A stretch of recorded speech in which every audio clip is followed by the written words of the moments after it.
All right, welcome in. It is Show Pony Live. We are here, the brand new podcast on YouTube. Welcome, everybody.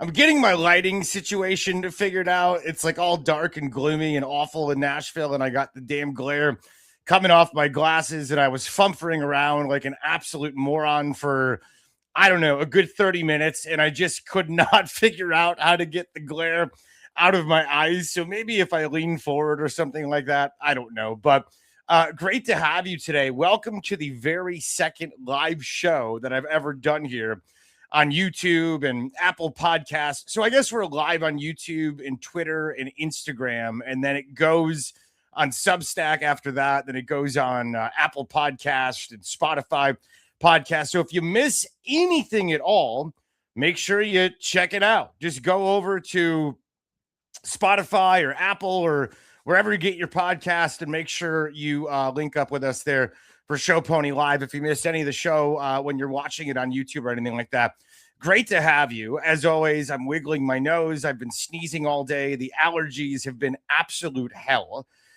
It's got to be the same for you. I mean, if you live, Nashville's like this dust bowl from hell, which it sucks, man. Like things kind of hover in the air. They don't leave because of the valley. And so if you have allergies, like I grew up in Chicago, I was cool. No problem at all. I moved to Nashville, and like the first couple of years, I was okay. And then things just kind of took a turn for the worse. It was not so good. If you want to comment during the show, feel free. I got the comments page up. So if you want to go ahead and interact, would love to hear from you. Again, you can always get to me.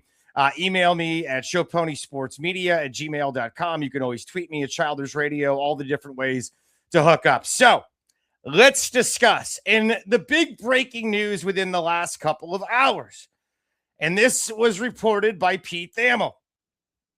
And listen, to me, this was nothing but a matter of time. This is a basketball headline. The NCAA has initiated the final steps to expand the men's and women's NCAA basketball tournaments to 76 teams. The expansion is on track to be formalized in the upcoming weeks, with mid-May as the target. The 76-team tournament begins next year. Next year, we're going to be at 76, from 64 to 68 to 76. 76 trombones. It's like the Music Man in Harold Hill. Now, I understand there's going to be many of you that say, why is this happening? What the hell is going on? Why is this a necessary thing? Why are we expanding the tournament? Isn't it good at 64? Haven't we taken away a lot of the parity anyway? Isn't that kind of the deal anyway? We've kind of taken away the magic because of the transfer portal, because of the fact that, I mean, you can't have a Middle Tennessee knocking off Michigan State anymore as a 15-2. You're not going to have a Maryland, Baltimore County beating Virginia anymore as a 16-1. Fairleigh Dickinson, Purdue will not happen anymore. Why? Because those damn kids are not going to stay at those schools anymore. Why? Money. Money. It's that simple. Rick says this all the time. The answer is money. Now, what's the question? The answer to everything is money. And once you accept that and learn that, yes, a bit of your soul will die. Yes, a bit of the fact that you thought there was pureness and beauty in this world gets killed. But it starts to have everything make a little bit more sense. Things get a little bit more clear when you understand that everything's about money. So why are they expanding to 76? Why is this a thing? Why is this going to happen? Let me tell you something. Have you been following the news? Have you been seeing what's been going on in this world since, what was it? January? No, excuse me. June 21st, 2021. June 21st, 2021, That was the Alston ruling. Commit that date in your brain because that's the day the music died for the NCAA. That's the day everything changed. And that's the day they started getting just drilled. I'm talking drilled by lawsuits.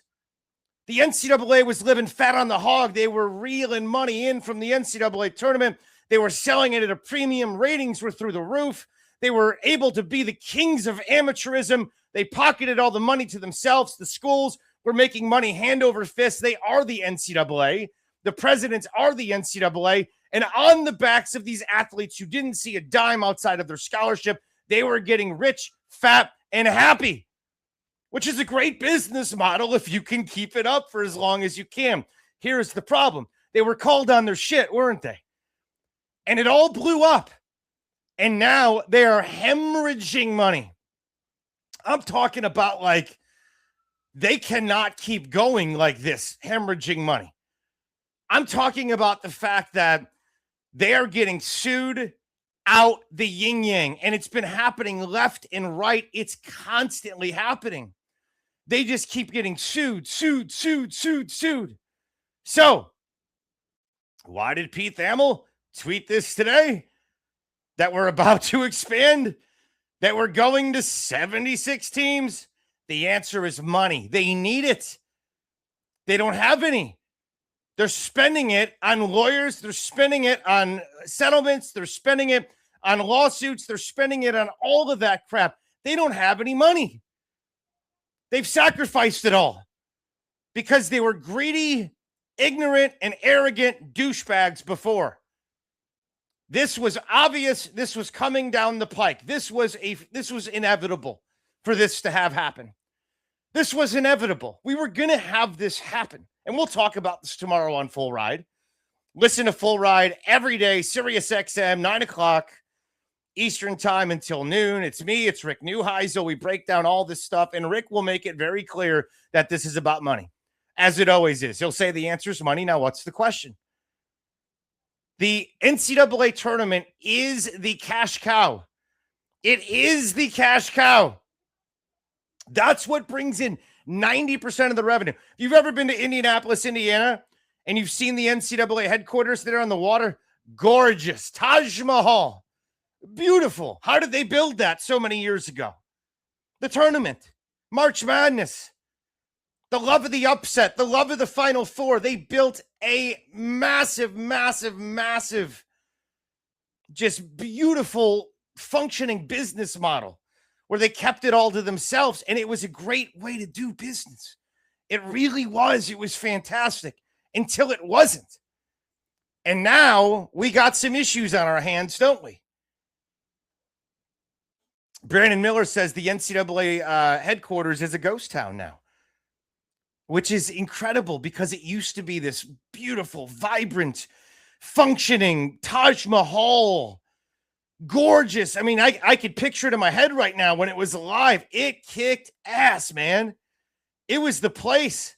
You walked up to the NCAA headquarters, you were like, whoa, these guys know what they're doing. They did because they were stealing money from kids and getting away with it. But now they're getting their ass sued so much. That's why this is happening. That's why they're going to expand to 76. If you want to know, because nobody's asking for this. Nobody wants a bigger tournament. Nobody's like, oh my God, please, for the love of God, give me more. No. The only reason they are doing this is because they can pay for more lawsuits, pay for more litigation. That's the why here. That's the why. All right. Let's talk Brennan Sorsby.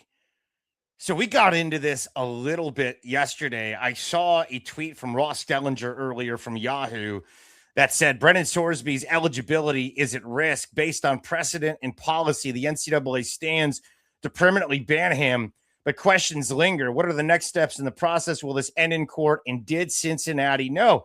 Now, The Athletic today is reporting that, in fact, yes, they did know. They absolutely knew. So how culpable is Cincinnati here? B, who blew the whistle? And C, Brendan Sorsby's college career is probably over. Look at what happened to Hunter Decker at Iowa State. Hunter Decker was a good football player. Hunter Decker was a starter, and Hunter Decker's college football career ended. He's now playing in the United Football League, praying for a chance, praying for a resurrection. But here's the deal, man. The fact of the matter is the NCAA is probably not going to let this kid play again. We know the rules. We know betting is faux pas. So then what happens to Kansas State? They spent a fortune on this kid. Brendan Sorsby was a multi-million-dollar baby to go fix their quarterback position because in the Orange Bowl against Oregon, they could not move the damn football. They put up a goose egg in that game. So Sorsby was the number one prospect, the number one guy in the transfer portal, numero uno, to fix things. They got a great defense. They have an incredible offensive line. They got a running game that is stout. They bring back their leading rushers. This team is actually built to run the ball and built to play great D. But Sorsby was going to be that elite difference maker quarterback for them to lead them to a national title.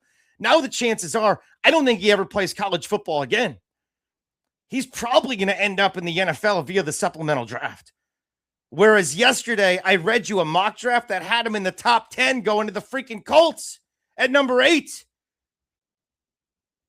It's insane how far this guy has fallen. But that's where we're at right now.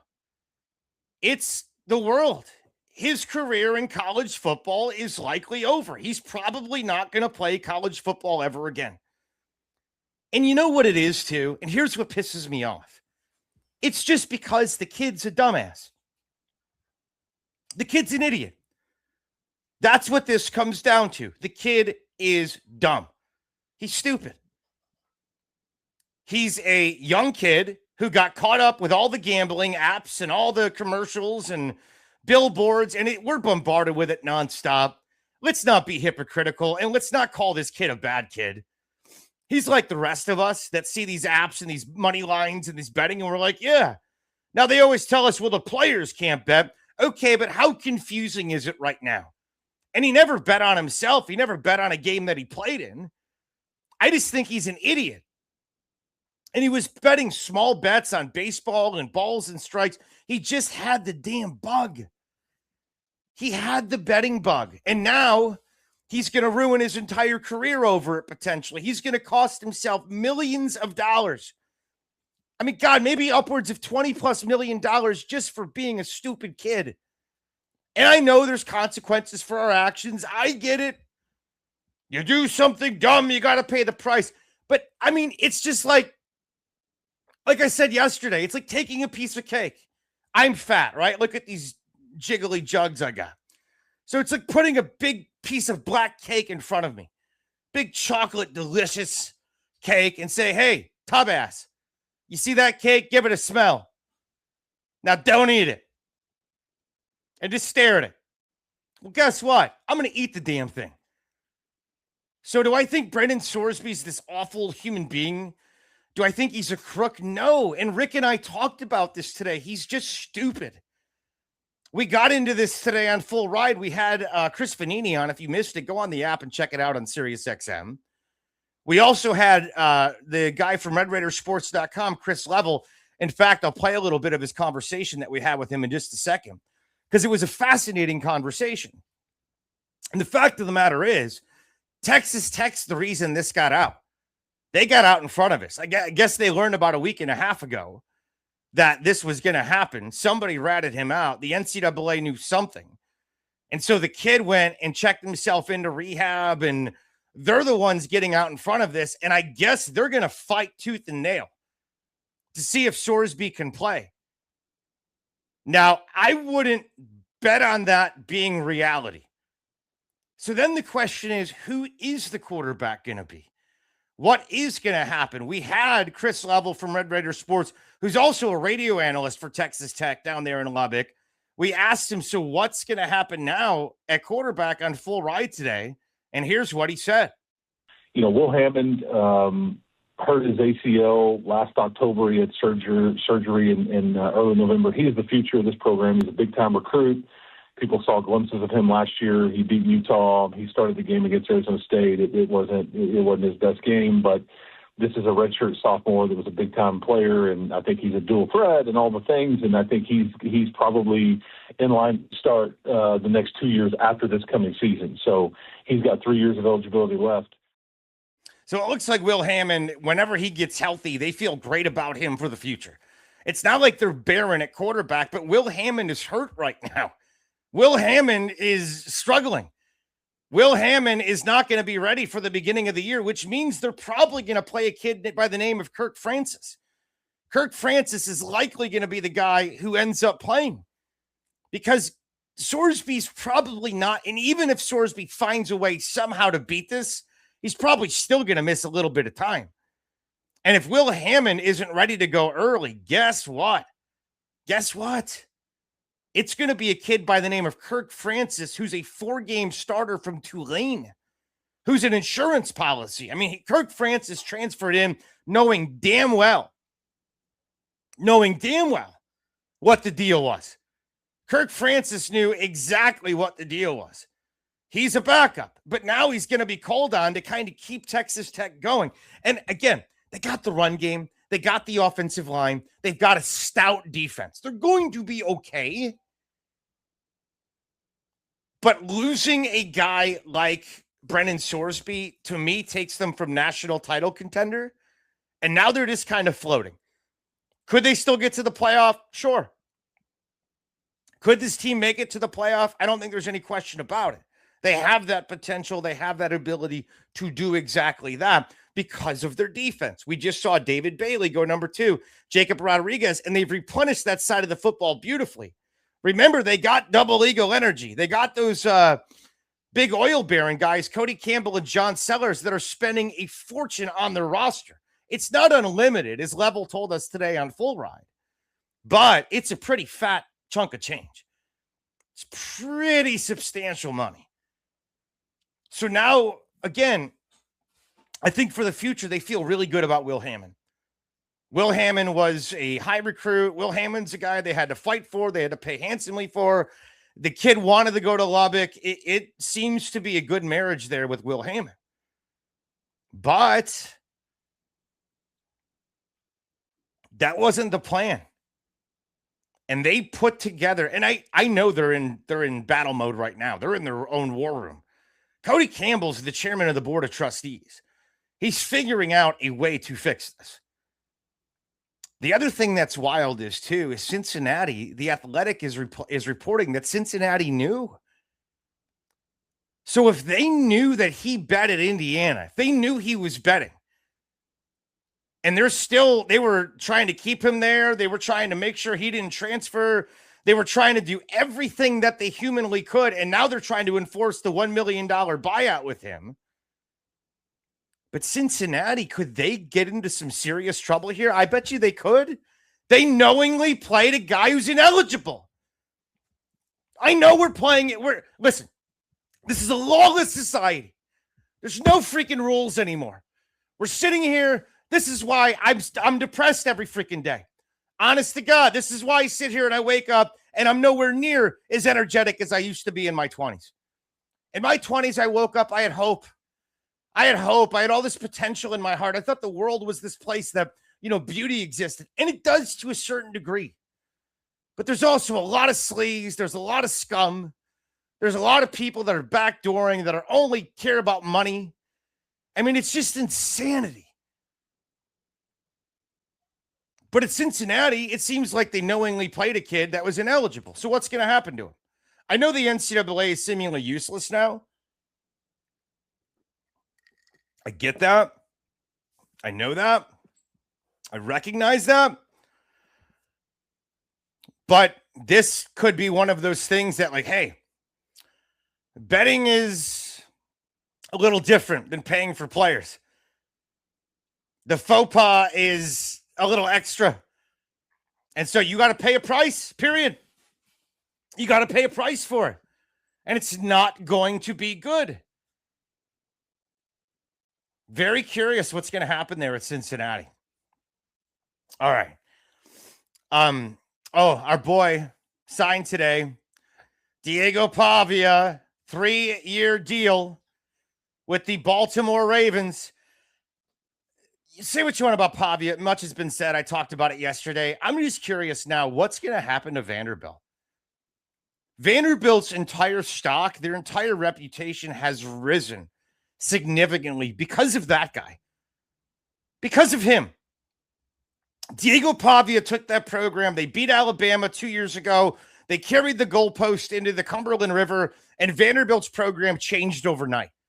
And it's not only their football program, their basketball program, dude, it's insane.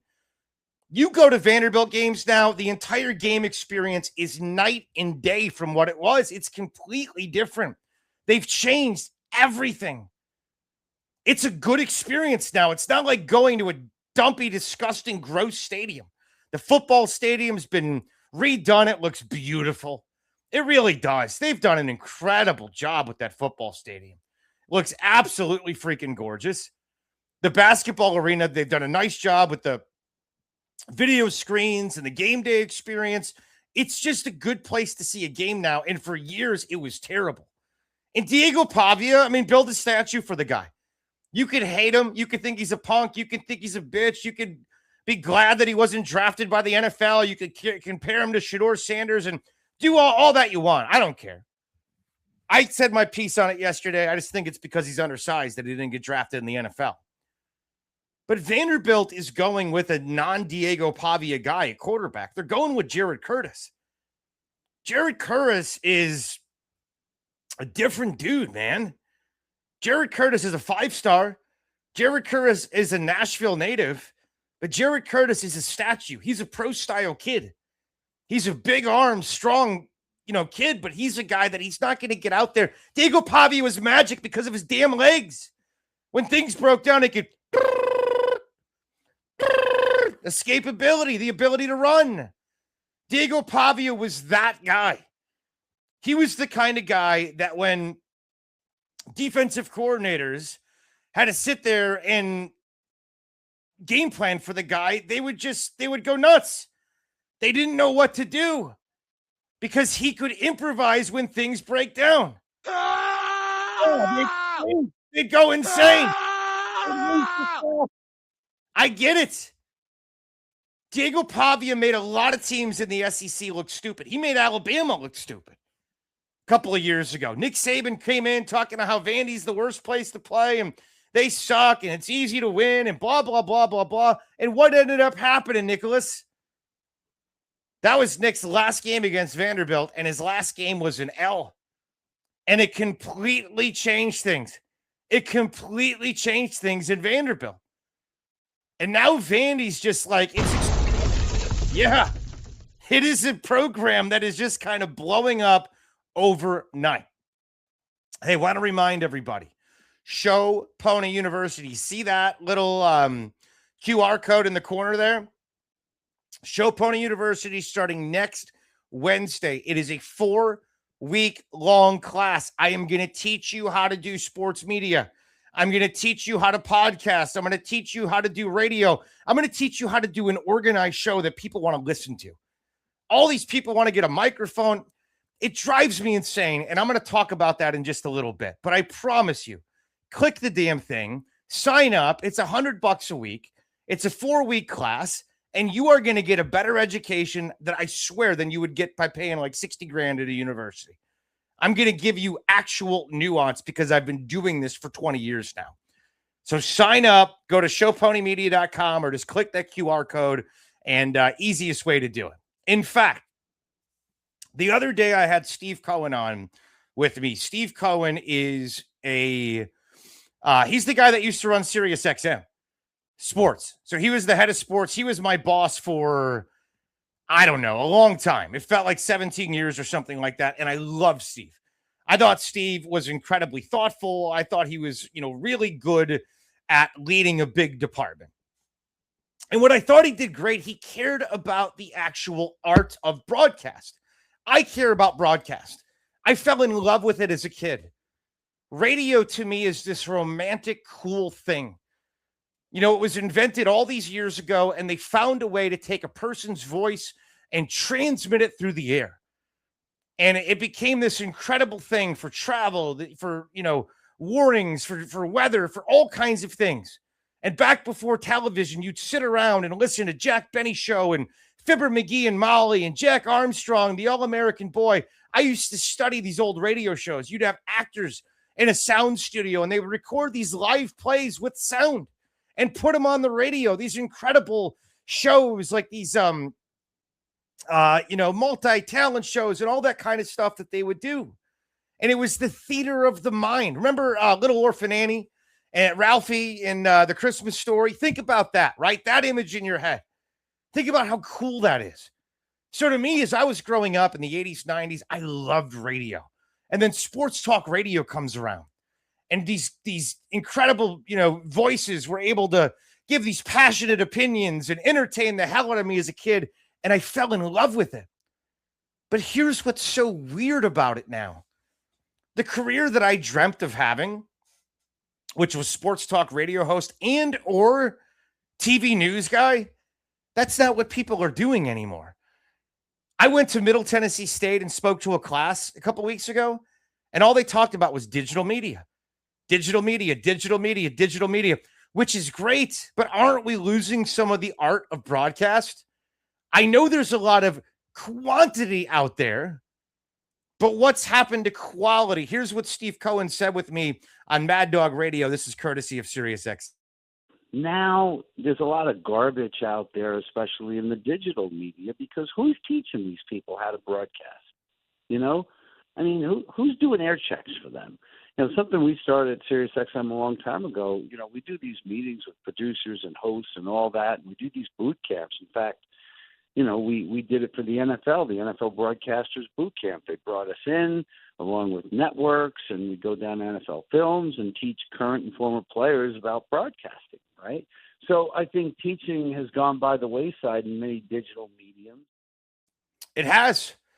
Broadcasting was an art, being a good broadcaster, being a good journalist, and it's been completely attacked. Now, here's what I think has happened. First of all, technology exploded. I always look at the 90s and early 2000s as the sweet spot for technology. If you think about your life, if you're a certain age, you probably think of the 90s, and that time is like the happiest time in your life. And I call that the crossroads. That's when we had just enough technology where our lives were easy and we had convenience from what they were in the 50s, 60s, and prehistoric time, pre-industrial revolution, like 90s, we had it rocking, but it wasn't so much technology that the world was made what it is now via social media. So it was kind of that sweet spot. And back in the day, remember how much priority was put on quality. When you watched a movie, the quality of the cinematography, the beauty of the art that you were watching, the television show. I mean, now you're watching me on YouTube and my lighting is terrible. I got these big splotches in my eyes. I'm going to get that fixed for tomorrow, by the way. I got to go buy a light. If anybody knows what I should have because I'm a dope, please email me at showponysportsmedia@gmail.com. I think a normal ring light should be okay, but I don't know. I'm a 43-year-old middle-aged doofus. So if you don't mind letting me know what I need to get rid of these glare, or comment. Do we have comments? What do I have right now? Let's see. Chris, I love radio too, but is SiriusXM moving to more pod-based programming? Also tough to make a living in sports media when many will do pods and brand themselves as insiders for free. It is hard. See, that's the thing, Brandon. I grew up in an era where being on ESPN was the dream. That was the dream. You wanted to go to Bristol. That was the goal, right? And nowadays, you just have all these different people. And I still think the cream rises to the crop. I mean, not that I'm the greatest radio host in the world, but I know that I'm better than most people that have a microphone in front of them because I've done this since I was a kid. I understand the actual, there is a skill set to this. And again, I will teach you how to do this. Just go to show, click on that QR code. We're going to be doing this starting next Wednesday, $100 a week. Not a big deal. I promise you the education value well beyond what I'm going to be charging you for it. What else do we got here? Doug Hall. Always love the passion and excitement. Thank you, Doug. Love you too, man. Keep it up. Appreciate that. Here, and you guys can always get to me on the comment section here, which is cool about this program that I'm using, because if you tweet me or YouTube or Instagram, it somehow magically shows up, which is pretty incredible on this deal. But it just drives me nuts that we've gotten to a point where quality has been sacrificed. And I love it. I'm one of those guys. Like, I went to Paramount and Warner Brothers over the fall time. I was there for a wedding in California, and then I went for the Rose Bowl. So I went to a couple different studios. And how much goes into a professional television show, from the sound, and like if there's, somebody's walking and they have a little room and they're like, doing the little things, or like, a pill bottle, the shake and rattle, like there's a rattlesnake. There's so many little things that they do to put that beautiful product on screen. The use of sound stages and the use of, backlots and all kinds of different things. It's pretty damn remarkable. But to me now, it's just all about put crap out there. All the influencers, they just put all this stuff out there, and quality has been sacrificed. And like Steve Cohen said, who's teaching people how to broadcast? Well, guess what, Steve? I will. Click on the QR code and I'll do it starting next Wednesday. Hey, yesterday I talked about how I loved that Carson Beck was going to the Cardinals, and I tried to play that video clip and I screwed it up. I think I got it to work. The GM of the Cardinals, I just think Monty Austinfort, and I might have misspelled his name on the clip, so forgive me, but Monty Austinfort has done an incredible job here. He got Jeremiah Love, the best player in the draft, at running back at number 3, and then got a quarterback that I think will be a beautiful fit. But here's what he said. There was no shortage of tape to evaluate on Carson. Carson's played a lot of ball, and so, banked a lot of reps. I think really Carson played in a lot of big game environments, played in a lot of intense environments in the SEC. He sure did. And to me, the fact that guy's played in so many big games, that he's played against so many great defenses, he's going to give you a chance to like go in and play well right away. Not just play, like go in and make a difference. Who's to say the Cardinals can't be drastically better? Kyler Murray, he wasn't it. And he has a unique skill set, and they're moving completely away from a Kyler Murray, because I think Carson Beck immediately becomes the favorite to win that job. The one that I'm interested about is Drew Aller, because we don't know what's going to happen with Aaron Rodgers. And for Drew Aller, it's like, could he actually be the future for Pittsburgh? And he's the Penn State kid. He's the local guy, right? Like, we kind of want it to happen. It's one of those great stories. And for Aller, that was a kid that was preseason top 10 a year ago. And then his stock just kind of plummeted. He still got picked in the 3rd round. But Tom Art, the quarterback coach of the Steelers, has watched this kid for years. In fact, he recruited him when he was a coach at Akron.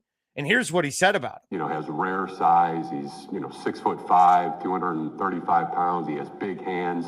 And I think what's most exciting, certainly when you're talking about the quarterback position, is can this guy throw the football? And I think he throws it as well as any quarterback, in this draft class.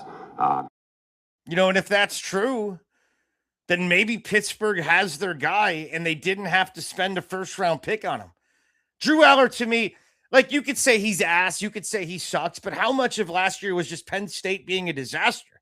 Drew Aller was good 2 years ago. Carson Beck was good 3 years ago. And then all of a sudden his stock went down from year to year. To me, this is so much about the team around these guys and less about the player. Something was amiss at Penn State. Was it Drew Aller's fault? I doubt it. You just heard what Tom Arth had to say about the guy. The same thing could be said for Cade Klubnik in Clemson.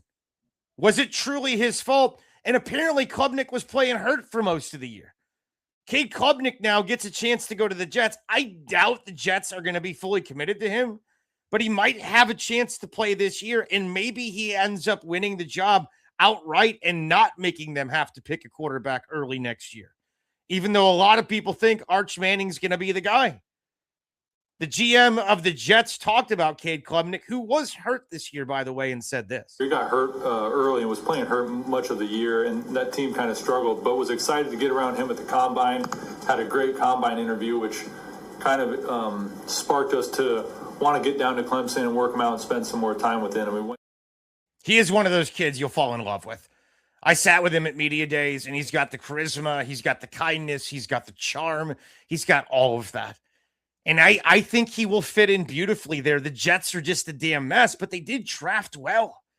They went out there, they got a nice defensive end, David Bailey. I think they might have had the best draft of all 32 teams. And I've never said that in recent memory about the New York Jets, ever. I don't think anybody has. So I think they got a good core. Is Klubnik the future quarterback? I think he'll have a shot. And he'll have a shot early this year at some point to be in the mix there. All right. Couple of house cleaning things. Tomorrow, full ride is Wednesday. That is Mike Farrell Day. So Mike Farrell tomorrow, got him on. King Grump. You're not going to want to miss that. Little brass bonanza. A lot of good stuff. Baseball, softball, we'll be doing that on full ride, 9 o'clock to noon Eastern with Coach Neuheisel and I. But I wanted to tell a little story. I thought it would be fun on my podcast if I went a little behind the scenes and told about my life and stuff that I do with Rick Neuheisel and some of the behind the scenes. So you probably have heard, this is just a little story before we end the show. And I'm going to tell a lot of these over time because Rick and I have been together now for 11 years in May. Isn't that wild? We've been 11 years together and there's plenty of stories. But one of my favorites is when I went for the day to New York City to see him and his wife in New York at Sunset Boulevard. The show starring Nicole Scherzinger. There's a picture of me and Rick and Sue Neuheisel, Rick's wife. We're in front of the theater there in the stage door. You can see it off to the right and the banner there with Nicole Scherzinger and the cast of Sunset Boulevard. So I flew out in the morning time. Rick gave me a lot of hell for this. Because I flew out and I actually took full ride off. And he loves to give me shit when I take full ride off. He loves it. I'm a salaried employee. He's not a salaried employee. He works by the shift. So he doesn't get paid unless he works, even though he still makes a hell of a lot more than I do. But I get benefits. So he still's like, oh, well, if I take off, I don't get paid. Because he's just a jerk like that. So I was like, you know what? Screw you. I took off because I was dying to see this show. I had read all the reviews. I had watched the trailers. I had watched the clips on YouTube. I was dying to see Nicole Scherzinger in an Andrew Lloyd Webber show. So I go to New York for the day. And I get up at like 6 o'clock. I fly to New York. Rick's actually doing full ride when I get in. And I fly into New York. And then I get off the plane. I get on the train. I get into the city. I go to the Museum of Broadway, and then I'm waiting for the show. I get some lunch, and then I meet, and then Rick and Sue, because Rick had to do the show, they meet me at the theater. To watch Rick watch me that day, I wish he was here to tell the story. I think Rick had one of the greatest times of his life just watching me in my absolute element, okay? So the show starts, and I had been telling him for weeks, I got to see the show. Can we go see the show? So Sue goes and buys the tickets, and they're like sixth row.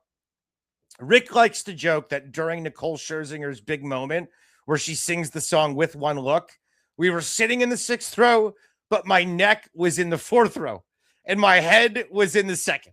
I mean, it was like, and there was tears. It was a scene and then some, watching me watch Nicole Scherzinger. So Rick is just like staring at me and he's just giggling the entire time. Then, and I will share, I think I can actually show this because I took this on my phone at the end of the show. They don't mind if you get the bows. So this was the end of the show.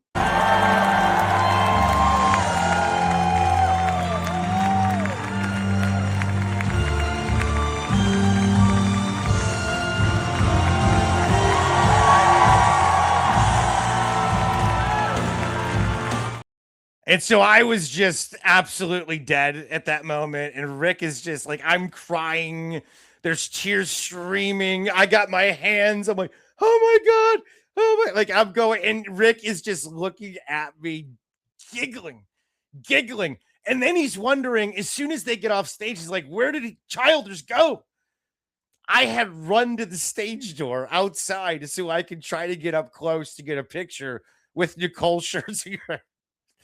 But it was just one of those great moments. And then, so the show ends. Rick gets a kick out of watching me do all this. Then it's time for me to go home. I went to the airport. I flew home, got to my car, got home at like 10 o'clock at night. And that was my day with the new Heisels in New York City.